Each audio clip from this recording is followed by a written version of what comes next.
ഈ അടുത്ത കാലത്ത് കേന്ദ്ര സർക്കാരിനെതിരെ ഉയർന്നു വന്ന വലിയൊരു സമരമായിരുന്നു കർഷക സമരം. ഈ കർഷക സമരത്തിൽ കേന്ദ്ര സർക്കാർ മുട്ടുമടക്കുമെന്നും BJP തകർന്നടിയുമെന്നും പല മാധ്യമങ്ങളും എഴുതി, പലരും സ്വപ്നം കണ്ടു. എങ്കിൽ ഇതാ ഏറ്റവും പുതിയ സർവേ വന്നിരിക്കുന്നു. ഹരിയാനയിലും പഞ്ചാബിലും BJPയുടെ തേരോട്ടം തന്നെ. കർഷക സമരം കത്തിക്കാളിയ ശംഭു അതിർത്തി സ്ഥിതി ചെയ്യുന്ന ഹരിയാനയിൽ 10-ൽ 10 BJPക്ക്.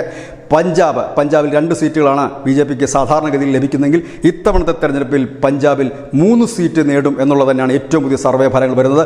ഈ സർവേ ഫലങ്ങൾ തന്നെ ഇതിന് മുൻപും വന്നിട്ടുണ്ട് സമാനമായ രീതിയിൽ. കഴിഞ്ഞ തവണയും ഹരിയാനയിൽ 10-ൽ 10 BJPക്ക് തന്നെയായിരുന്നു.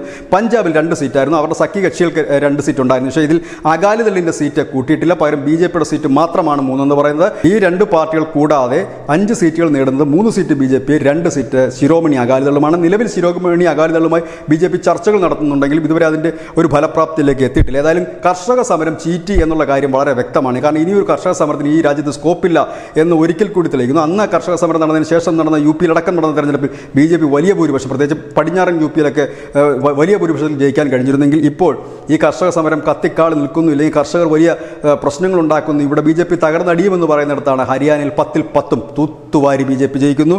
ഒപ്പം തന്നെ പഞ്ചാബിൽ 2 സീറ്റായിരുന്നു BJPക്ക് നിലവിൽ ഉണ്ടായിരുന്നത്. അത് 3 ആയി വർദ്ധിക്കുമെന്നും പറയുന്നു. News desk news India Malayalam.